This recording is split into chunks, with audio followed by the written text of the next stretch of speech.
Hi friends, welcome back to Sajida's creation. കഴിഞ്ഞ വീഡിയോയിൽ നമ്മൾ സ്റ്റിച്ച് ചെയ്തിരുന്ന ടോപ്പാണല്ലേ ഇത്. ഈ ഒരു ടോപ്പിന് യൂസ്ഫുള്ളായ രീതിയിലുള്ള ഒരു പാൻ്റാണ് ഇന്ന് കാണിക്കുന്നത്. അംബർല പലാസോ ആണ്. അതിൻ്റെ A to Z ഡീറ്റെയിൽ ആയിട്ടുള്ള വീഡിയോ ആണ്. ഈ ഒരു ടോപ്പിൻ്റെ കട്ടിങ്ങും സ്റ്റിച്ചിങ്ങും ഡീറ്റെയിൽ ആയിട്ട് ഞാൻ ഇട്ടിട്ടുണ്ട്. ആ ഒരു വീഡിയോ കണ്ടിട്ടില്ലെങ്കിൽ താഴെ ഡിസ്ക്രിപ്ഷൻ ബോക്സിൽ അതിൻ്റെ ഡീറ്റെയിൽ ആയിട്ടുള്ള വീഡിയോയുടെ ലിങ്ക് ഉണ്ട്, അത് കണ്ട് നോക്കുക. അപ്പോൾ ഇവിടെ ഞാൻ യൂസ് ചെയ്യുന്നത് ഷിഫോൺ ക്ലോത്താണ്. ഒരു ലൈൻ വരുന്ന രീതിയിലുള്ള ഒരു ക്ലോത്താണ് കേട്ടോ. മീറ്ററിന് 100 രൂപയാണ് വരുന്നത്. നല്ല സോഫ്റ്റ് ആയിട്ടുള്ള ഒരു ക്ലോത്താണ്. അപ്പോൾ ഇതിന് ലൈനിങ് വേണം. നല്ല നേരിയ ക്ലോത്ത് ആയതുകൊണ്ട് തന്നെ ലൈനിങ് വേണം. അതിന് ഗ്രേപ്പ് മെറ്റീരിയലാണ് ലൈനിങ്ങിനായിട്ട് യൂസ് ചെയ്യുന്നത്. ഒരു 6-7 വയസ്സുള്ള കുട്ടികൾക്ക് ഈ ഒരു അളവ് മതിയാവും. ചിലപ്പോൾ ലെങ്ത് ഒക്കെ നിങ്ങൾക്ക് അഡ്ജസ്റ്റ് ചെയ്യേണ്ടി വരും. 1.5 മീറ്റർ ക്ലോത്താണ് വാങ്ങിയത്. 2 മീറ്റർ ആണെങ്കിൽ നിങ്ങൾക്ക് ഫ്രീ ആയിട്ട് ചെയ്യാൻ പറ്റും. 1.5 മീറ്റർ ആകുമ്പോൾ ഒന്ന് അഡ്ജസ്റ്റ് ചെയ്ത് സ്റ്റിച്ച് ചെയ്യേണ്ടി വരും കേട്ടോ. അതൊന്ന് ശ്രദ്ധിക്കാം. സാധാരണയായിട്ട് ലൈനിങ് വെച്ച് സ്റ്റിച്ച് ചെയ്യുന്ന സമയത്ത് മാർക്ക് ചെയ്യുന്നതും കട്ട് ചെയ്യുന്നതും ലൈനിങ്ങിൽ തന്നെ ആക്കാൻ ശ്രദ്ധിക്കുക. കാരണം ലൈനിങ് ആവുമ്പോൾ മെയിൻ ഫാബ്രിക് കൂടുതൽ വേസ്റ്റ് ആവാതെ നമുക്ക് കെയർ ചെയ്യാൻ പറ്റും. അതുപോലെ എന്തെങ്കിലും മിസ്റ്റേക്ക് വന്നാൽ ഈസി ആയിട്ട് നമുക്കത് തിരുത്താനും പറ്റും കേട്ടോ. അപ്പോൾ അതൊന്ന് ശ്രദ്ധിക്കുക. നോർമലി നമ്മൾ ക്ലോത്ത് ഫോൾഡ് ചെയ്യുക ഇങ്ങനെ വീതിക്ക് 2ആയിട്ടാണ് അല്ലേ. പാൻ്റായാലും ചുരിദാറായാലും ഒക്കെ നോർമലി നമ്മൾ അങ്ങനെയാണ് ചെയ്യുക. പക്ഷേ ഇവിടെ നമ്മൾ അംബർല പലാസോ ആണ് ചെയ്യുന്നത്. അപ്പോൾ നമ്മൾ എപ്പോഴും ചെയ്യേണ്ടത് ഈ 1.5 മീറ്റർ ക്ലോത്താണ് ഇപ്പോൾ ഞാൻ എടുത്തിരിക്കുന്നത്. ആ ഒരു ക്ലോത്തിനെ ഇതുപോലെ 2ആയിട്ട് നീളത്തിൽ ഫോൾഡ് ചെയ്യുക. അതായത് 1.5 മീറ്റർ ക്ലോത്തിനെ ഇപ്പോൾ നമ്മൾ 2ആയിട്ട് ഫോൾഡ് ചെയ്തിട്ടുണ്ട്. ക്ലിയർ ആണല്ലോ. നോർമൽ ഫോൾഡിൽ നിന്നും ഇതാണ് ഫസ്റ്റ് വരുന്ന വ്യത്യാസം. ഇനി നമ്മൾ ഇത് ടേബിളിലോ അല്ലെങ്കിൽ എവിടെയെങ്കിലും നന്നായിട്ടൊന്ന് വിരിച്ച് വെക്കാൻ ശ്രദ്ധിക്കുക. ഇപ്പോൾ ഇവിടെ നിങ്ങൾ ശ്രദ്ധിക്കേണ്ടത് ഇതിൻ്റെ മുകൾ വശം വരുന്ന ആ ഒരു സൈഡ് ഫോൾഡഡ് സൈഡാണ്. ബാക്കി വരുന്ന സൈഡൊക്കെ ഓപ്പണിംഗ് ആണ് കേട്ടോ. അവിടെ ഒന്നും ഫോൾഡിങ് വരുന്നില്ല. താഴ്വശമായാലും സൈഡായാലും ഓപ്പൺ ആയിട്ടാണ് കേട്ടോ ഉള്ളത്. ഈ 2 സൈഡും നിങ്ങൾക്ക് നോക്കിയാൽ മനസ്സിലാവും. കണ്ടോ, ഒരു ഭാഗം ഞാൻ ടേബിളിൽ എത്താത്തത് കൊണ്ട് താഴ്വശത്തേക്ക് വെച്ചതാണ് കേട്ടോ. അപ്പോൾ ഈ ഒരു ഭാഗവും ഒക്കെ ഓപ്പണിംഗ് ആണ്. മുകൾ വശം മാത്രമാണ് ക്ലോസ് ആയിട്ട് വരുന്നത് കേട്ടോ. അതൊന്ന് ശ്രദ്ധിക്കുക. ഇനി നമ്മൾ ചെയ്യേണ്ടത് ഇതാ, ഈ ഒരു കോണിൽ നമ്മുടെ ഒരു ഫിംഗർ വെക്കുക. എന്നിട്ട് ആ ഒരു കോണിൻ്റെ മറ്റേ സൈഡ് കണ്ടതാ, ഈ ഒരു ഭാഗം ഇതുപോലെ ഒന്ന് ഫോൾഡ് ചെയ്ത് ഒരു കോണ് വരുന്ന വിധത്തിൽ വെക്കണം. ഒന്നുകൂടി നോക്കിക്കോളൂ. മുകളിൽ ക്ലോസ് ആയിട്ടുള്ള ഫോൾഡിങ് വരുന്ന ഭാഗമാണ്. ഈ ഒരു സൈഡാണ് ഓപ്പണിങ് വരുന്നത്. അപ്പോൾ ആ ഒരു ഓപ്പണിങ് വരുന്ന സൈഡിൻ്റെ എൻഡിൽ ഞാൻ ഇതുപോലെ ഒരു ഫിംഗർ വെക്കുന്നുണ്ട്. എന്നിട്ട് അതിന് നേരെ താഴ്വശത്തുള്ള ഈ ഒരു ഭാഗം ഇതുപോലെ ചരിച്ച് ആ ഒരു ക്ലോസ്, അതായത് ഫോൾഡ് ചെയ്ത ആ ഒരു ഭാഗത്ത് മുട്ടുന്ന വിധത്തിൽ വെച്ച് കൊടുക്കുക. അപ്പോൾ ഒരു ത്രികോണ ഷേപ്പിൽ കിട്ടും. ഇനി നമുക്ക് ഇതിനെ നേരെ ഒന്ന് വെച്ച് കൊടുക്കുക കേട്ടോ. കണ്ടോ, ഇതുപോലെ ഒന്ന് ചരിച്ച് കൃത്യമായിട്ട് വെച്ച് കൊടുക്കുക. ഈ ഒരു സമയത്ത് എന്തെങ്കിലും അങ്ങോട്ടോ ഇങ്ങോട്ടോ ചുളിവുകളൊക്കെ ഉണ്ടെങ്കിൽ നന്നായിട്ട് കൈകൊണ്ട് അത് വിരിച്ച് ശരിയാക്കുക. അല്ലെങ്കിൽ ഒന്നുകൂടി ഫോൾഡ് ചെയ്ത് അതൊന്ന് കറക്റ്റ് ചെയ്യുക കേട്ടോ. ഇപ്പം നമ്മൾ നന്നായി വിരിച്ച് ഒരു ചുളിവുമില്ലാതെ വെച്ചിട്ടുണ്ട്. ഈ ഒരു ഭാഗം വരെയാണ് ഇപ്പോൾ ക്ലോത്ത് 4 പീസായിട്ട് വരുന്നത്. അത് നിങ്ങൾക്ക് മനസ്സിലാവാൻ വേണ്ടിയിട്ടാണ് മാർക്ക് ചെയ്തിരിക്കുന്നത്. അതിനെക്കുറിച്ച് ഡീറ്റെയിൽ ആയിട്ട് ഞാൻ കട്ട് ചെയ്യുന്ന സമയത്ത് പറഞ്ഞു തരാം. നിങ്ങൾ മനസ്സിലാക്കേണ്ടത് ഈ മാർക്ക് ചെയ്ത പോയിന്റ് വരെയാണ് 4 പീസായിട്ട് ഫോൾഡ് ചെയ്തിരിക്കുന്നത്. ബാക്കി 2 പീസാണ്. ഇനി നമുക്ക് വേണ്ടത് പാൻറ് എവിടെയാണോ ഇടുന്നത് അതിൻ്റെ അളവാണ് കേട്ടോ. അതായത് നമ്മൾ എവിടെയാണോ പാൻറ് ഇടുന്നത് ആ ഒരു ഭാഗത്തെ റൗണ്ടാണ് വേണ്ടത്. അതിന് ഇതുപോലെ നമ്മളിതാ മുഴുവനായിട്ടും ബോഡിയുടെ റൗണ്ട് എടുക്കണം കേട്ടോ. കുട്ടികളുടേതായാലും വലിയവരുടേതായാലും സെയിം ആയിട്ട് തന്നെ ചെയ്യുക. കൃത്യമായിട്ടുള്ള അളവായിരിക്കണം. ലൂസാക്കിയിട്ടോ ടൈറ്റാക്കിയിട്ടോ ചെയ്യരുത്. എപ്പോഴും ഞാൻ പറയുന്നതാണ്, അങ്ങനെ ചെയ്യരുത്. കറക്റ്റായിട്ടുള്ള ഒരളവാണ് നമുക്ക് വേണ്ടത്. എനിക്ക് വേണ്ടുന്ന അളവ് എന്ന് പറയുന്നത് 23 ഇഞ്ചാണ്. ആ 23 ഇഞ്ച് നമ്മൾ ബോഡിയുടെ ഫുൾ റൗണ്ടാണല്ലേ എടുത്തിരിക്കുന്നത്. ക്ലോത്ത് നമ്മൾ 4ആയിട്ട് ഫോൾഡ് ചെയ്തു. അതുകൊണ്ട് തന്നെ ഈ കിട്ടിയ അളവിനെ 4ആയിട്ട് ഡിവൈഡ് ചെയ്യണം. അതായത് നമുക്ക് എത്രയാണോ അളവ് കിട്ടിയത് അതിൻ്റെ 4ൽ 1 ഭാഗം മാത്രമേ നമ്മളിവിടെ ഇപ്പോൾ എടുക്കേണ്ടതുള്ളൂ. കണ്ടോ, കൃത്യമായിട്ട് ഇതുപോലെ ടാപ്പ് വെച്ചിട്ടോ കാൽക്കുലേറ്റർ വെച്ചിട്ടോ നിങ്ങൾക്കത് മനസ്സിലാക്കിയെടുക്കാം. 4ൽ 1 എന്ന് പറയുന്നത് 5.25 ഇഞ്ചാണ്. അത് ഞാൻ 6 ഇഞ്ച് തന്നെ എടുക്കുന്നുണ്ട്. അതിൻ്റെ കൂടെ ഒരു 2 ഇഞ്ച് കൂടി എക്സ്ട്രാ കൂട്ടണം. കാരണം നമ്മളവിടെ തയ്യൽ തുമ്പോ ലൂസോ ഒന്നും ആഡ് ചെയ്തിട്ടില്ലല്ലോ. അപ്പോൾ അതുകൊണ്ട് തന്നെ ഒരു 2 ഇഞ്ച് കൂടി ഞാനവിടെ എക്സ്ട്രാ കൂട്ടിയിട്ട് 8 ഇഞ്ചാണ് കേട്ടോ എടുക്കുന്നത്. അതായത് നമുക്ക് കിട്ടിയ അളവ് അതിൻ്റെ 4ൽ 1 ഭാഗം പ്ലസ് 2 ഇഞ്ച് എക്സ്ട്രാ. ഇത്രയുമാണ് നമ്മളിതിൽ അളവുകൾ എടുത്തിരിക്കുന്നത്. ഇത്രയും കാര്യങ്ങൾ മനസ്സിലായിട്ടുണ്ട് എന്ന് വിചാരിക്കുന്നു. ഇനി ഈ ഒരു അളവുകൾ മാർക്ക് ചെയ്യേണ്ടത് ഈ കോണ് വരുന്ന മുകൾ വശത്താണ് കേട്ടോ. മുകൾ വശത്ത് കൃത്യമായിട്ട് എവിടെയാണോ നമുക്ക് വേണ്ടുന്ന ആ ഒരു 8 ഇഞ്ച് വരുന്നത് അവിടം വരെ ടാപ്പിങ്ങിന് ഇറക്കി കൊണ്ടുവന്നിട്ട് കറക്റ്റായിട്ട് എവിടെയാണോ 8 ഇഞ്ച് വരുന്നത് അവിടെയാണ് നമുക്ക് മാർക്ക് ചെയ്യേണ്ടത്. അത് കൂടുകയോ കുറയുകയോ ഒന്നും വേണ്ട, കറക്റ്റായിട്ട് ആ ഒരു 8 ഇഞ്ച് തന്നെ നമുക്ക് എടുക്കാം കേട്ടോ. ഇനി നമുക്ക് ഇവിടെ ഒരു ലൈൻ ഇട്ട് കൊടുക്കാം. അതായത് നമ്മൾ ആ 8 ഇഞ്ച് കിട്ടിയ ഒരു ഭാഗമില്ലേ, അവിടെ നമ്മളൊരു സ്ട്രൈറ്റ് ലൈനാണ് ഇപ്പോൾ ഇട്ട് കൊടുക്കുന്നത്. കൃത്യമായി അത് മാർക്ക് ചെയ്തതിന് ശേഷം മുകളിലുള്ള ആ ഒരു കോണ് കണ്ടോ, ആ കോണിൽ നിന്നും താഴേക്കുള്ള ഇറക്കം നമ്മളൊന്ന് നോക്കണം. ചിലപ്പോൾ അത് കൃത്യമായിട്ട് ഒരേ ഇറക്കം തന്നെ ആയിരിക്കും, ചില ഭാഗത്ത് അത് മിസ്റ്റേക്ക് വരാനും ചാൻസ് ഉണ്ട്. അപ്പോൾ നമ്മൾ ഇതുപോലെ വെച്ച് നോക്കുക. ഇവിടെ എനിക്ക് ഫസ്റ്റ് 11 ഇഞ്ചാണ് കിട്ടിയത്, പക്ഷെ അത് ഇങ്ങോട്ട് വരുന്നതിനനുസരിച്ച് 10 ഇഞ്ചായിട്ട് മാറുന്നുണ്ട്. അപ്പോൾ അളവിൽ വ്യത്യാസം വന്നു. അപ്പോൾ ആ വ്യത്യാസം വന്നതിനെ ഒന്ന് ഞാൻ കറക്റ്റാക്കി എടുക്കുകയാണ്. ഇപ്പോൾ ഇവിടെ 11 ഇഞ്ചിനെ ഞാൻ 10.5 ഇഞ്ച് ആക്കുന്നുണ്ട്. ആ 10.5 ഇഞ്ച് തന്നെ ഞാൻ എല്ലാ ഭാഗത്തും മാർക്ക് ചെയ്യാൻ പോവുകയാണ്. കാരണം നമുക്ക് കൃത്യമായിട്ടുള്ള ഒരളവായിരിക്കണം അവിടെ വരേണ്ടത്. അപ്പോൾ ഞാനിത് ഇതുപോലെ 10.5 ഇഞ്ച് ആക്കിയിട്ടുണ്ട്. നിങ്ങൾക്ക് ഇങ്ങനെ വന്നിട്ടുണ്ടെങ്കിൽ ഒരു 1/2 ഇഞ്ചോ അല്ലെങ്കിൽ ഒരു 1/4 ഇഞ്ചോ വെച്ച് അതിനൊന്ന് അഡ്ജസ്റ്റ് ചെയ്യുക കേട്ടോ. എന്നിട്ട് ജസ്റ്റ് ഇതുപോലെ അളന്ന് നോക്കുമ്പോൾ നമുക്കൊരു 8 ഇഞ്ചിനേക്കാളും കുറച്ച് എക്സ്ട്രാ വരുന്നുണ്ട്. അത് വലിയ കാര്യമാക്കേണ്ട, നമ്മൾ ഇലാസ്റ്റിക് ബാൻഡ് വെക്കുന്നതല്ലേ, ആ രീതിയിൽ അതിനെ ഒന്ന് അഡ്ജസ്റ്റ് ചെയ്യുക. ഇനി നമുക്ക് ഇറക്കമാണ് മാർക്ക് ചെയ്യേണ്ടത്. ഇറക്കം മാർക്ക് ചെയ്യുമ്പോൾ നമ്മൾ എവിടെയാണോ പാൻറ് ഇടുന്നത് അവിടുന്ന് താഴ്വശത്തേക്ക് ഉള്ള ഇറക്കമാണ് എടുക്കേണ്ടത്. ഇപ്പം നമ്മളിവിടെ അംബർല കട്ട് പലാസോ ആണ് ചെയ്യുന്നത്. അപ്പോൾ പാൻറ് ഇടുന്ന ആ ഒരു പോയിൻ്റ് മുതൽ ഏറ്റവും താഴ്വശം മാക്സിമം ആ ഒരു പാദം മറയുന്ന വിധത്തിലുള്ള ഇറക്കം എടുത്താൽ മാത്രമേ കറക്റ്റായിട്ട് അതിൻ്റെ ഭംഗി കിട്ടൂ. ചെറിയ കുട്ടികളൊക്കെ ആണെങ്കിൽ തടഞ്ഞു വീഴുന്നുള്ളൊരു പ്രശ്നം കൊണ്ട് വേണമെങ്കിൽ കുറച്ച് ഇറക്കം കുറക്കാം, എന്നാലും ഇതൊരു പാദം പോലെ കണക്കാക്കാം. എന്നിട്ട് നമ്മൾ ആ നിലത്ത് മുട്ടുന്ന വിധത്തിലുള്ള ഇറക്കം എടുത്താൽ മാത്രമേ നല്ലൊരു ഭംഗിയിൽ നമുക്കത് സ്റ്റിച്ച് ചെയ്ത് കഴിയുമ്പോൾ അല്ലെങ്കിൽ ഇട്ട് കഴിയുമ്പോൾ നല്ലൊരു ഫിനിഷിങ് കിട്ടുള്ളൂ കേട്ടോ. അതൊന്ന് ശ്രദ്ധിക്കുക. എനിക്ക് ഫുൾ ലെങ്ത്ത് എന്ന് പറയുന്നത് 28 ഇഞ്ചാണ്. ആ 28-ൽ നിന്നും നമ്മൾ 1 ഇഞ്ച് കുറക്കണം കേട്ടോ. അത് കുറക്കാനുള്ള കാരണം മുകളിൽ നമ്മൾ 1 ഇഞ്ചിൻ്റെ ഇലാസ്റ്റിക് ബാൻഡ് ഇട്ട് കൊടുക്കുന്നുണ്ട്. ആ ഇലാസ്റ്റിക് ബാൻഡ് ഇടുമ്പോൾ അതിന് സെപ്പറേറ്റ് ഒരു ബാൻഡ് കട്ട് ചെയ്ത് സ്റ്റിച്ച് ചെയ്തിട്ടാണ് നമ്മൾ അവിടെ ഇലാസ്റ്റിക് ബാൻഡ് ഇടുന്നത്. അപ്പോൾ നിങ്ങൾക്ക് കിട്ടിയ ഇറക്കത്തിൽ നിന്നും നിങ്ങൾ എത്ര വീതിക്കുള്ള ഇലാസ്റ്റിക് ബാൻഡാണോ ഇടുന്നത് ആ ഒരു വീതി കുറയ്ക്കണം. ഞാനിപ്പോൾ 1 ഇഞ്ചിൻ്റെ ഇലാസ്റ്റിക് ബാൻഡ് ഇടുന്നത് കൊണ്ട് 1 ഇഞ്ച് കുറച്ചു. 1.5 ഇഞ്ചിൻ്റെ ഇലാസ്റ്റിക് ബാൻഡാണ് ഇടുന്നതെങ്കിൽ 1.5 ഇഞ്ച് കുറയ്ക്കാം കേട്ടോ. അപ്പോൾ എനിക്ക് ഇവിടെ കിട്ടിയിരിക്കുന്നത് 27 ഇഞ്ചാണ്. ആ 27ൻ്റെ കൂടെ മുകളിൽ നമുക്ക് ബാൻഡുമായിട്ട് ജോയിൻ ചെയ്യാൻ ഒരു 1/2 ഇഞ്ച് വേണം, അത് കൂട്ടുക. അപ്പോൾ 27.5 ഇഞ്ച്. അതുപോലെ തന്നെ താഴ്വശം നമുക്ക് അംബർല കട്ടിൽ ചെയ്യുന്നത് കൊണ്ട് തന്നെ ഫോൾഡ് ചെയ്യാൻ ഒരു 1/2 ഇഞ്ച് തയ്യൽ തുമ്പ് മതി. വീതിക്ക് ഫോൾഡ് ചെയ്താൽ ഭംഗി ഉണ്ടാവില്ല കേട്ടോ, വളരെ നേരിയ രീതിയിൽ ഫോൾഡ് ചെയ്യണം. അപ്പോൾ താഴ്വശത്ത് ഒരു 1/2 ഇഞ്ച് എക്സ്ട്രാ കൊടുക്കുന്നുണ്ട്. അങ്ങനെ വരുമ്പോൾ 28 ഇഞ്ചാണ് നമുക്ക് കിട്ടുന്നത്. നിങ്ങൾ ഇത്രയും മനസ്സിലാക്കേണ്ടു. നിങ്ങൾക്ക് വേണ്ടുന്ന ടോട്ടൽ ഇറക്കം എടുക്കാം, അതിൽ നിന്നും ഇലാസ്റ്റിക് ബാൻഡിൻ്റെ വീതി എത്രയാണോ വരുന്നത് അത് കുറയ്ക്കുക, പ്ലസ് 1 ഇഞ്ച് തയ്യൽ തുമ്പ് ആഡ് ചെയ്യുക. ഇത്രയുമാണ് നമ്മളിപ്പോൾ ഇവിടെ ചെയ്തിരിക്കുന്നത്. ക്ലിയർ ആണല്ലോ? ഇനി നമുക്ക് നെക്സ്റ്റ് സ്റ്റെപ്പ് പോവാം. ഇനി ഈ കിട്ടിയ ഇറക്കം ഉണ്ടല്ലോ അത് നമ്മൾ മാർക്ക് ചെയ്യണം ക്ലോത്തിലേക്ക്. അപ്പോൾ എങ്ങനെയാണ് മാർക്ക് ചെയ്യുക? നമ്മൾ ഫസ്റ്റ് മാർക്ക് ചെയ്ത ഈ ഒരു പോയിൻ്റ് അല്ല, സെക്കൻഡ് നമ്മൾ 10.5 ഇഞ്ച് അഡ്ജസ്റ്റ് ചെയ്ത് മാർക്ക് ചെയ്ത ആ ഒരു പോയിൻ്റ് ഉണ്ടല്ലോ, ആ ഒരു പോയിൻറ്റിൽ നമ്മുടെ ടാപ്പ് കൃത്യമായിട്ട് വെച്ച് കൊടുക്കുക. എന്നിട്ട് അവിടെ നിന്ന് നേരെ താഴേക്ക് എവിടെയാണോ 28 ഇഞ്ച് കിട്ടുന്നത് അവിടം വരെ എടുത്തിട്ട് ഇതുപോലെ മാർക്ക് ചെയ്യാം. കണ്ടോ, ഇവിടെ 28 ഇഞ്ച് മാർക്ക് ചെയ്തിട്ടുണ്ട്. ഇനി നെക്സ്റ്റ് സ്റ്റെപ്പ് എന്ന് പറയുന്നത് മുകളിൽ നിന്നും അതുപോലെ താഴെ നിന്നും ടാപ്പ് ഒരേപോലെ മാറ്റി വയ്ക്കുക. മുകളിൽ എത്രയാണോ മാറ്റിയത് അതേപോലെ താഴെയും ടാപ്പ് മാറ്റുക. എന്നിട്ട് അവിടെയും നമുക്ക് വേണ്ടുന്ന ഇറക്കം മാർക്ക് ചെയ്യാം. ഞാനിപ്പോൾ ഇവിടെ 28 ഇഞ്ച് മാർക്ക് ചെയ്തു. ശേഷം വീണ്ടും ടാപ്പ് മൂവ് ചെയ്യുക. മൂവ് ചെയ്യുന്ന സമയത്ത് മുകളിലും താഴെയും ഒരേപോലെ സ്ട്രൈറ്റിൽ വരുന്ന വിധത്തിൽ വേണം വെക്കാൻ വേണ്ടിയിട്ട്.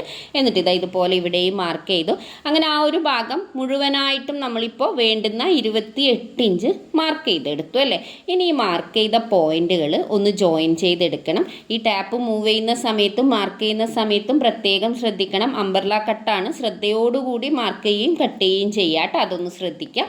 ഇപ്പോൾ നമ്മളത് ആ ഒരു റൗണ്ട് വരുന്ന വിധത്തിൽ മാർക്ക് ചെയ്തു. പക്ഷേ ഇവിടെ ശ്രദ്ധിക്കേണ്ട ഒരു കാര്യം, മുകളിൽ 4 പീസും എന്നാൽ ഈ ഒരു മാർക്ക് ചെയ്ത പോയിന്റ് കണ്ടോ അതിൻ്റെ ഇടയിൽ 2 പീസും ആണുള്ളത്. അപ്പോൾ നമ്മളിത് കട്ട് ചെയ്തതിന് ശേഷം ഒരു പീസ് വെച്ച് ജോയിൻ ചെയ്യുകയാണ് ചെയ്യുക. അത് ഞാൻ ഇത് കട്ട് ചെയ്തിട്ട് പറഞ്ഞു തരാം. ഇനി നമുക്ക് ചെയ്യേണ്ടത് ക്രോച്ച് മാർക്ക് ചെയ്യുക എന്നുള്ളതാണ്. ക്രോച്ച് എന്ന് പറയുന്നത് നമ്മൾ പാൻറ് ഇടുമ്പോൾ ഒരു ഷേപ്പ് വരുന്ന ഭാഗമില്ലേ, അതാണ് ക്രോച്ച് എന്ന് നമ്മൾ പറയുന്നത്.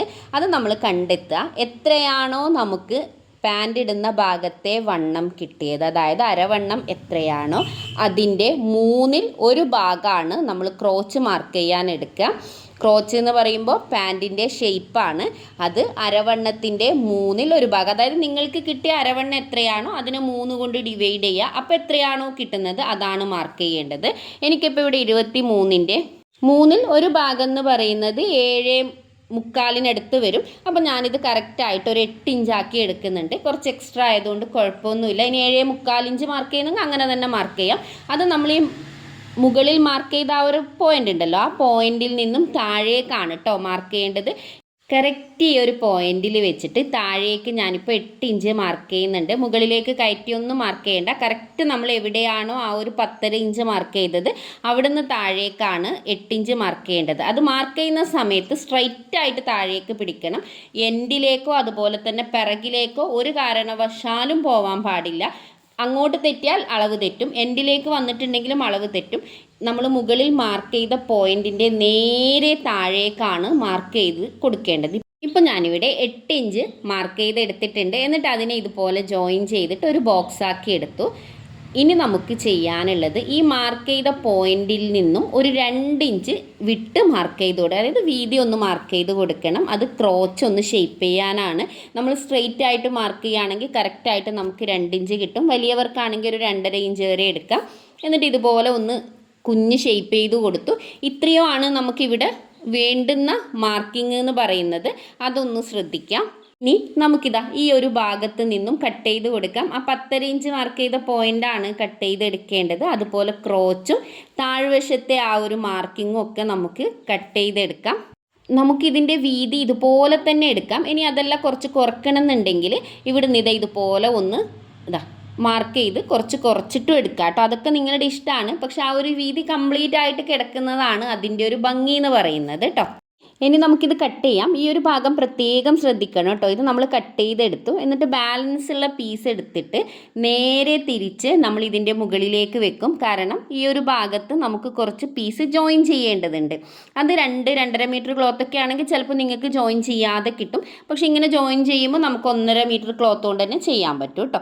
അപ്പോൾ ഈ ഒരു പീസ് നമ്മൾ എടുത്തിട്ട് നേരെ ഇതുപോലെ തിരിച്ച് വെക്കുന്ന ആ ഒരു പൊസിഷൻ നോക്കണം. വീതിയുള്ള ഭാഗം സൈഡിലേക്ക് വരുന്ന വിധത്തിൽ കൃത്യമായി വെക്കുക. അതുപോലെ തന്നെ മുകളിലുള്ള ആ ഒരു പീസിൻ്റെ ഒരു 1/2 ഇഞ്ച് ഇതുപോലെ വിട്ട് കൊടുക്കുക. എന്നിട്ട് അതിൻ്റെ മുകളിലേക്ക് വേണം ക്ലോത്ത് വെക്കാൻ. കാരണം അവിടെ തയ്യൽ തുമ്പ് നമുക്ക് ആവശ്യമാണ്. ഇങ്ങനെ നമ്മൾ 1/2 ഇഞ്ച് മുകളിലേക്ക് കയറ്റി ക്ലോത്ത് വെക്കുമ്പോൾ നമുക്ക് മുകളിൽ നിന്നും താഴെ നിന്നും 1/2 ഇഞ്ച് തയ്യൽ തുമ്പ് കിട്ടും കേട്ടോ. ശേഷം നമ്മൾ നേരത്തെ ചെയ്തതുപോലെ തന്നെ മുകളിൽ നിന്നും താഴേക്ക് 28 ഇഞ്ച് മാർക്ക് ചെയ്യുക. ഇതാണ് ഏറ്റവും സിമ്പിളായിട്ടുള്ള മാർഗം. കൃത്യമായിട്ട് 28 ഇഞ്ച് മാർക്ക് ചെയ്ത് കൊടുക്കുക. എല്ലാ ഭാഗത്തും ടാപ്പ് മൂവ് ചെയ്യുക. മുകളിൽ നിന്നും താഴെ നിന്നും ഒരുപോലെ മൂവ് ചെയ്തിട്ട് ഫസ്റ്റ് നമ്മൾ എങ്ങനെയാണോ മാർക്ക് ചെയ്തത് സെയിം രീതിയിൽ തന്നെ മാർക്ക് ചെയ്തെടുക്കുക കേട്ടോ. മുഴുവനായും മാർക്ക് ചെയ്തതിന് ശേഷം താഴ്വശത്തെ ക്ലോത്തിൽ കട്ടിങ് വരാതെ ശ്രദ്ധയോടുകൂടി നമുക്കിതിനെ ഒന്ന് കട്ട് ചെയ്തെടുക്കാം. ഇപ്പോൾ നമ്മളിത് കട്ട് ചെയ്തെടുത്തിട്ടുണ്ട്. 2 പീസാണ് നമ്മളിവിടെ സെപ്പറേറ്റ് ആയിട്ട് കട്ട് ചെയ്തിരിക്കുന്നത്. താഴെ 2 പീസും ഉണ്ട്. അപ്പോൾ ടോട്ടൽ നമ്മൾ ജോയിൻ ചെയ്യുമ്പോൾ 4 പീസായിട്ട് തന്നെ വരും. ഫ്രണ്ടും ബാക്കിലും ഒക്കെ ഒരേപോലെ കിട്ടും കേട്ടോ. ഇനി ഇതിൻ്റെ താഴ്വശം നമുക്കൊന്ന് ഓപ്പൺ ചെയ്യാനുണ്ട്. അതൊന്ന് ഓപ്പൺ ചെയ്തെടുക്കാം. കണ്ടോ, ഇതുപോലെ ഇതിൻ്റെ ഉള്ളിലൂടെ സിസർ ഇട്ടിട്ട് നന്നായിട്ടൊന്ന് കട്ട് ചെയ്ത് കൊടുക്കുക. വളരെ സിമ്പിളായിട്ടൊക്കെ നമുക്കത് ചെയ്തെടുക്കാൻ പറ്റും. പാൻ്റ് ആയതുകൊണ്ട് തന്നെ ഈ ഭാഗം നമുക്ക് ഓപ്പൺ ചെയ്യൽ മസ്റ്റാണ്. അതുപോലെ എപ്പോഴും മെയിൻ ഫാബ്രിക്കിനേക്കാളും ലൈനിങ് ഫാബ്രിക് 1/2 ഇഞ്ച് മുകളിലേക്ക് കയറ്റി വേണം കട്ട് ചെയ്യാൻ വേണ്ടിയിട്ട്. അത് നമുക്ക് മാർക്ക് ചെയ്യുന്ന സമയത്ത് തന്നെ 27.5 ഇഞ്ച് മാർക്ക് ചെയ്ത് കൊടുത്ത് കട്ട് ചെയ്താലും മതി. ഞാൻ പിന്നീട് ഒരു കൺഫ്യൂഷൻ വരാൻ പാടില്ല എന്നതുകൊണ്ടാണ് ഇതുപോലെ 1/2 ഇഞ്ച് കട്ട് ചെയ്ത് കളഞ്ഞത് കേട്ടോ. അതൊന്ന് ശ്രദ്ധിക്കുക. ഇപ്പോൾ സെയിം അളവിൽ നമ്മൾ മെയിൻ ഫാബ്രിക്കും കട്ട് ചെയ്ത് എടുത്തിട്ടുണ്ട്. മെയിൻ ഫാബ്രിക്കിൽ ജോയിൻ ചെയ്യുന്നത് വളരെ ചെറിയൊരു പീസ് മാത്രമേ ഉള്ളൂ. ക്ലോത്തിൻ്റെ വീതി അനുസരിച്ച് ആ ജോയിൻ ചെയ്യുന്നതിൻ്റെ അളവും വ്യത്യാസം വരും കേട്ടോ. അപ്പോൾ ഇതിവിടെ ഞാൻ ജോയിൻ ചെയ്യാൻ ഒരു പീസ് എടുത്തിട്ടുണ്ട്. ഇനി നമുക്കിത് കൈയോടെ സ്റ്റിച്ച് ചെയ്തെടുക്കാം. സ്റ്റിച്ച് ചെയ്യുമ്പോൾ താഴ്വശത്തെ ആ ഒരു ജോയിൻ ചെയ്യുന്ന ഭാഗമാണ് ആദ്യം നമ്മൾ ചെയ്യുന്നത്. അപ്പോൾ ശ്രദ്ധിക്കേണ്ടത് ഇവിടെ 2 വശമാണ് മുകളിലുള്ളത്. ആ രണ്ടിലേക്കും നമുക്ക് പീസുകൾ ജോയിൻ ചെയ്യണം. വളരെ സിമ്പിളായിട്ട് അത് മനസ്സിലാക്കാൻ ഞാനൊരു വഴി പറഞ്ഞു തരാം. നമ്മൾ ഒരു ചോക്ക് എടുത്തതിന് ശേഷം മുകളിലുള്ള ആ ഒരു പീസിന് 1 എന്ന് എഴുതുക. അതുപോലെ അത് ജോയിൻ ചെയ്യേണ്ട പീസിനും 1 എന്ന് എഴുതുക. അതുപോലെ ഇതാ താഴ്വശത്തേതിന് 2 എന്ന് എഴുതുക കേട്ടോ. ഇപ്പോൾ നമ്മൾ മുകളിലുള്ളത് 1ഉം താഴെയുള്ളത് 2 എഴുതി. അതുപോലെ തന്നെ ഈ ഒരു പീസിനും 1 and 2 എന്ന് നമ്മളിതാ ഇവിടെ ഇപ്പോൾ ഇതുപോലെ എഴുതിയെടുത്തിട്ടുണ്ട്. ഇനി നമുക്ക് ഈ ഒരു പാൻറ് ഒന്ന് ഓപ്പൺ ചെയ്തെടുക്കാം. സ്റ്റിച്ച് ചെയ്യേണ്ട ഭാഗത്തായിരിക്കണം നമ്മൾ 1ഉം 2ഉം മാർക്ക് ചെയ്യേണ്ടത്. അപ്പോൾ കൂടുതൽ കൺഫ്യൂഷൻ ഒന്നും വരില്ല. എന്നിട്ട് ഇതുപോലെ ഒന്ന് ഓപ്പൺ ചെയ്യുക.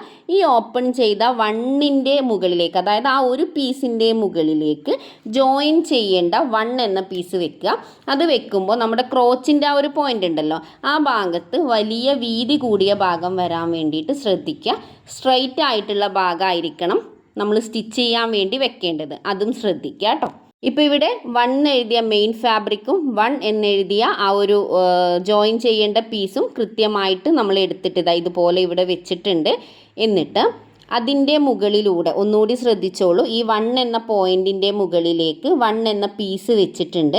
എന്നിട്ട് 1/2 ഇഞ്ച് വിട്ടിട്ട് അങ്ങ് സ്റ്റിച്ച് ചെയ്ത് കൊടുത്താൽ മതി കേട്ടോ. സിമ്പിളായിട്ടൊന്ന് സ്റ്റിച്ച് ചെയ്തെടുക്കുക, വേറൊന്നും ചെയ്യേണ്ട. ഇതേപോലെ തന്നെ നമുക്ക് 2 എന്ന പീസിൻ്റെ മുകളിലേക്ക് 2 എന്ന് എഴുതിയ ആ ജോയിൻ ചെയ്യേണ്ട ഭാഗം വെച്ച് കൊടുക്കണം. ക്രോച്ച് വരുന്ന ആ ഒരു ഭാഗത്തിൻ്റെ നേരെ താഴെ, ഞാനിപ്പോൾ ക്രോച്ച് നിങ്ങൾക്ക് കാണിച്ചു തന്നില്ലേ, അതിൻ്റെ മുകളിലേക്കാണ് ഈ ഒരു പീസിൻ്റെ വീതി കൂടിയ ഭാഗം വെക്കേണ്ടത് കേട്ടോ. അപ്പോൾ ഇതുപോലെ വെച്ചിട്ട് അവിടെയും 1/2 ഇഞ്ച് വിട്ടിട്ട് ഒന്ന് സ്റ്റിച്ച് ചെയ്തെടുക്കണം. അപ്പോഴാണ് കറക്റ്റായിട്ട് ലെങ്ത്തൊക്കെ വരിക കേട്ടോ. അതൊന്ന് ശ്രദ്ധിക്കാം.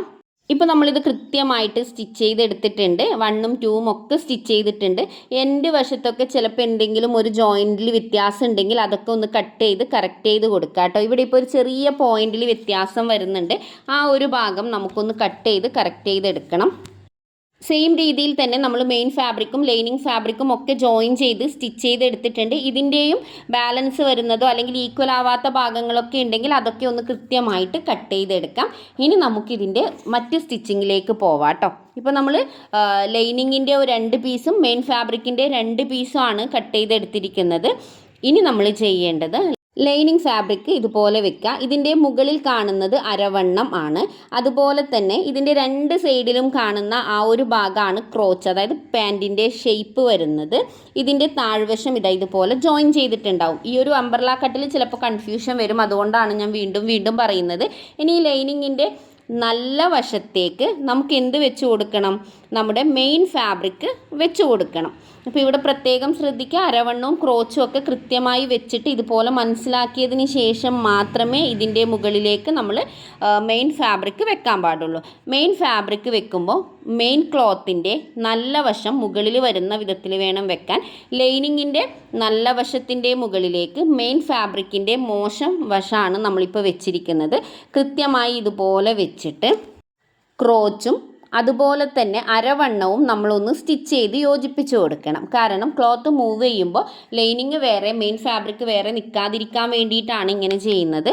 ഇപ്പോൾ നമ്മൾ 2 പീസും ഇതുപോലെ സ്റ്റിച്ച് ചെയ്തെടുത്തിട്ടുണ്ട്. ഇനി ചെയ്യേണ്ടത് ഈ ഒരു ഫാബ്രിക്കിൻ്റെ മുകളിലേക്ക്, അതായത് ലൈനിങ് വെച്ച നമ്മുടെ ആ ഒരു മെയിൻ ഫാബ്രിക്കിൻ്റെ മുകളിലേക്ക് സെക്കൻഡ് പീസ് വെക്കുക. 2 പീസ് ഉണ്ടല്ലോ, ഈ 2 പീസിൻ്റെയും നല്ല വശങ്ങൾ വരുന്ന വിധത്തിലാണ് വെച്ച് കൊടുക്കേണ്ടത്. അത് പ്രത്യേകം ശ്രദ്ധിക്കുക. മെയിൻ ഫാബ്രിക്കിൻ്റെ നല്ല വശം വരുന്ന വിധത്തിൽ വെച്ചിട്ട് ക്രോച്ച് ഒന്ന് ജോയിൻ ചെയ്ത് കൊടുക്കുക. നോർമൽ പാൻറ്റ് നമ്മൾ ചെയ്യുമ്പോൾ 1/2 ഇഞ്ച് വിട്ടിട്ട് ക്രോച്ച് ജോയിൻ ചെയ്യുന്നില്ലേ, അതുപോലെ നമുക്കൊന്ന് സ്റ്റിച്ച് ചെയ്തെടുക്കാം കേട്ടോ. ഇപ്പോൾ നമ്മളത് കൃത്യമായിട്ട് സ്റ്റിച്ച് ചെയ്തെടുത്തിട്ടുണ്ട്. ഇനി ചെയ്യാനുള്ളത് ഇതിൻ്റെ താഴ്വശം ഉണ്ടല്ലോ, ഇതിൻ്റെ താഴ്വശം നമുക്കൊന്ന് ഫോൾഡ് ചെയ്ത് സ്റ്റിച്ച് ചെയ്തെടുക്കണം. അത് ലൈനിങ്ങിൻ്റെതായാലും മെയിൻ ഫാബ്രിക്കിൻ്റെതായാലും 1/2 ഇഞ്ച് വിട്ടിട്ട് ഫോൾഡ് ചെയ്തെടുക്കാം.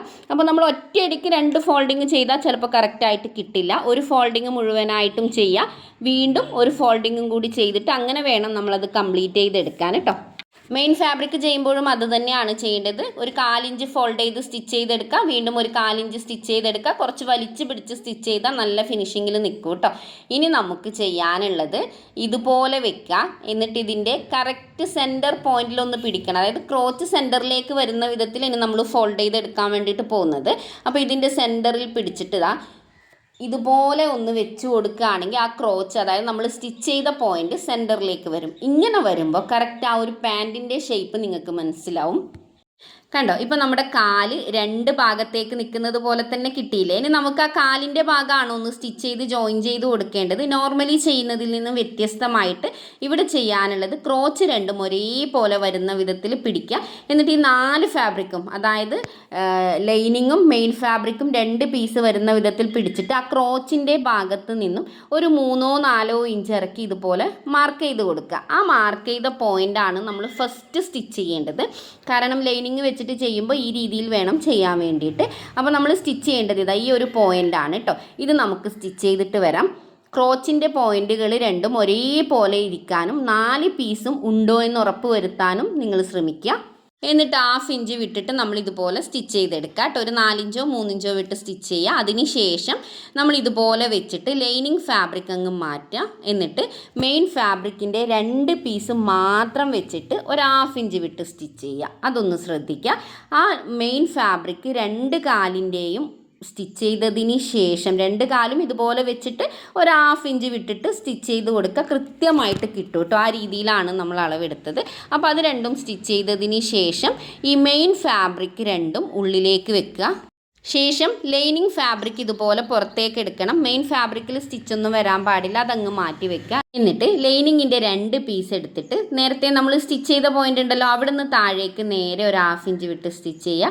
2 പീസും നമ്മൾ ഇതുപോലെയാണ് സ്റ്റിച്ച് ചെയ്തെടുക്കേണ്ടത് കേട്ടോ. വളരെ സിമ്പിളാണ്. അപ്പോൾ മെയിൻ ഫാബ്രിക്കും ലൈനിങ് ഫാബ്രിക്കും 2 പീസായി സെപ്പറേറ്റ് ആയിട്ട് നിൽക്കും.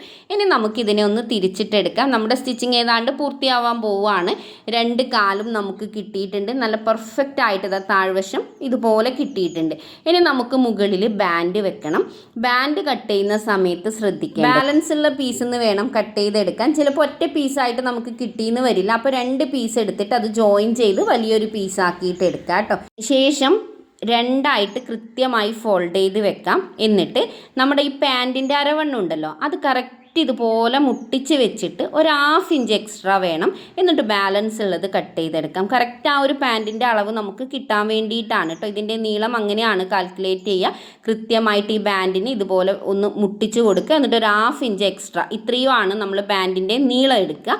ബാൻഡിൻ്റെ വീതി എന്ന് പറയുന്നത് നമ്മൾ എടുക്കുന്ന ഇലാസ്റ്റിക് ബാൻഡിൻ്റെ വീതിയുടെ ഇരട്ടി എടുക്കുക. അപ്പോൾ 1 ഇഞ്ചിൻ്റെ ഇരട്ടി 2, അതിൻ്റെ കൂടെ 1 ഇഞ്ച് തയ്യൽ തുമ്പ് കൂടി ആഡ് ചെയ്യണം. കാരണം 2 സൈഡിലും നമുക്ക് ഫോൾഡ് ചെയ്ത് സ്റ്റിച്ച് ചെയ്യണം. അതായത് ഈ ഒരു പാൻറ്റുമായിട്ട് ജോയിൻ ചെയ്ത് സ്റ്റിച്ച് ചെയ്യണം. അപ്പോൾ 1 ഇഞ്ച് എക്സ്ട്രാ വേണം.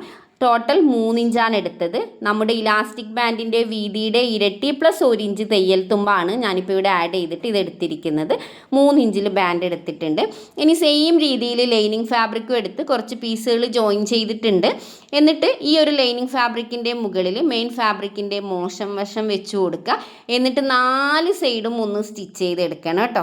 കാരണം ബാൻഡ് നമ്മൾ സ്റ്റിച്ച് ചെയ്യുന്ന സമയത്ത് മൂവ് ചെയ്യാതെ കൃത്യമായി കിട്ടാൻ വേണ്ടിയിട്ടാണ് കേട്ടോ ഇങ്ങനെ ചെയ്യുന്നത്. അപ്പോൾ ഇത് ഞാൻ മുഴുവനായും സ്റ്റിച്ച് ചെയ്തെടുത്തിട്ടുണ്ട്. ഇനി ഇതിനെ കൃത്യം സെൻറ്ററിൽ ഒന്ന് ഫോൾഡ് ചെയ്തിട്ട് ഒരു 1/2 ഇഞ്ച് വിട്ട് സ്റ്റിച്ച് ചെയ്ത് കൊടുക്കുക. ഇനി നമുക്ക് ഈ ഒരു പീസിൻ്റെ ഉള്ളിലേക്ക് നമ്മുടെ പാൻറ്റിൻ്റെ പീസ് വെച്ച് കൊടുക്കണം. ഇവിടെ ശ്രദ്ധിക്കേണ്ടത് ബാൻഡിൻ്റെ മോശം വശമാണ് മുകളിൽ നിൽക്കുന്നത്, നല്ല വശം ഉള്ളിലാണ്. ഈ നല്ല വശത്തിലേക്ക് നമ്മുടെ പാൻറ്റിൻ്റെ നല്ല ഭാഗം ഇതുപോലെ ഒന്ന് വെച്ച് കൊടുക്കാം. കൃത്യമായിട്ട് വെച്ചതിന് ശേഷം ബാൻഡും അതുപോലെ തന്നെ ആ പാൻറ്റ് പീസും നന്നായിട്ടൊന്ന് പിടിച്ച് റൗണ്ടിലൊന്ന് സ്റ്റിച്ച് ചെയ്ത് കൊടുക്കുക. ഒരു 1/2 ഇഞ്ച് വിട്ടിട്ട് വേണം മെയിൻ പാൻറ്റിൻ്റെ പീസും ആ ഒരു ബാൻഡും സ്റ്റിച്ച് ചെയ്തെടുക്കാൻ വേണ്ടിയിട്ട് കേട്ടോ. ഇപ്പോൾ നമ്മളത് സ്റ്റിച്ച് ചെയ്തെടുത്തു. ഇനി ഇതുപോലെ ഒന്ന് ഓപ്പൺ ചെയ്തെടുക്കാം. ശേഷം ഒരു 1/2 ഇഞ്ച് ഫോൾഡ് ചെയ്തിട്ട് മുഴുവനായിട്ടും സെൻറ്ററിൽ നിന്നും ഫോൾഡ് ചെയ്ത് സ്റ്റിച്ച് ചെയ്ത് കൊടുക്കുക കേട്ടോ. അതായത് ഒന്ന് മുഴുവനായും ഫോൾഡ് ചെയ്ത് സ്റ്റിച്ച് ചെയ്തെടുക്കണം. നിങ്ങൾ ഫസ്റ്റ് ടൈമൊക്കെ ചെയ്യുകയാണെങ്കിൽ ഫസ്റ്റ് 1/2 ഇഞ്ച് മുഴുവനായും സ്റ്റിച്ച് ചെയ്യുക. ശേഷം ഒരു സെൻറ്ററിൽ വെച്ചൊന്ന് ഫോൾഡ് ചെയ്തെടുക്കുക. ഫോൾഡ് ചെയ്തിട്ട് അവിടെയും സ്റ്റിച്ച് ചെയ്യുക. സ്റ്റിച്ച് ചെയ്യുന്ന സമയത്ത് മുഴുവനും സ്റ്റിച്ച് ചെയ്യാൻ പാടില്ല. കുറച്ച് ഭാഗം ഒരു ഓപ്പണിങ് കൊടുക്കണം. നമുക്ക് ഇലാസ്റ്റിക് ബാൻഡ് ഇടാൻ വേണ്ടിയിട്ടാണ്. ഇലാസ്റ്റിക് ബാൻഡിൻ്റെ വീതി ഞാൻ പറഞ്ഞ 1 ഇഞ്ചാണ്. നീളം എന്ന് പറയുന്നത് നമ്മുടെ അരവണ്ണം എത്രയാണോ അതിൽ നിന്നും ഒരു 2 ഇഞ്ച് കുറക്കുക. 3 ഇഞ്ചോ 4 ഇഞ്ചോ വേണമെങ്കിൽ കുറക്കാം. 2 ഇഞ്ച് കുറച്ചാൽ കൃത്യമായിട്ട് കിട്ടും കേട്ടോ. അതൊന്ന് ശ്രദ്ധിക്കുക. അപ്പോൾ ഞാനിവിടെ 21 ഇഞ്ചാണ് എടുത്തിരിക്കുന്നത്. ഇനി ഒരു ഇലാസ്റ്റിക് ബാൻഡിൻ്റെ ഉള്ളിലേക്ക് ഇതുപോലെ സേഫ്റ്റി പിന്നൊന്ന് പിൻ ചെയ്ത് കൊടുക്കുക. എന്നിട്ട് ഇതിൻ്റെ ബാൻഡിൻ്റെ ഉള്ളിലേക്ക് നമുക്ക് ഇതിനൊന്ന് പുഷ് ചെയ്ത് കൊടുക്കാം. പതുക്കെ പതുക്കെ ഒന്ന് പ്രസ് ചെയ്ത് കൊടുത്താൽ മതി. മറ്റേ സൈഡിലേക്ക് കൊണ്ടുവന്നിട്ട് ഇത് രണ്ടും ഒന്നിച്ച് വെച്ച് നന്നായിട്ടൊന്ന് സ്റ്റിച്ച് ചെയ്തെടുക്കുക. 2-3 സ്റ്റിച്ച് കൊടുക്കുക കേട്ടോ. എന്നിട്ട് അത് ജോയിൻ ചെയ്തെടുക്കാം. ജോയിൻ ചെയ്തതിന് ശേഷം ഇലാസ്റ്റിക് ബാൻഡ് ആ ഒരു പാൻറ്റിൻ്റെ ഉള്ളിലേക്കൊന്ന് വലിച്ചിട്ട് കൊടുത്തിട്ട് അതിൻ്റെ ആ ഒരു ഓപ്പണിങ് ഭാഗം കൂടി ഒന്ന് സ്റ്റിച്ച് ചെയ്തെടുക്കാം. വളരെ സിമ്പിളായിട്ട് നമ്മളിപ്പോൾ അടിപൊളി അംബർല പാൻറ്റ് സ്റ്റിച്ച് ചെയ്തെടുത്തിട്ടുണ്ട്. തീർച്ചയായും നിങ്ങളൊന്ന് ട്രൈ ചെയ്ത് നോക്കണം. ഇപ്പോൾ ഏറ്റവും ട്രെൻഡിൽ നിൽക്കുന്ന ഒരു പാൻറ്റ് കൂടിയാണ്.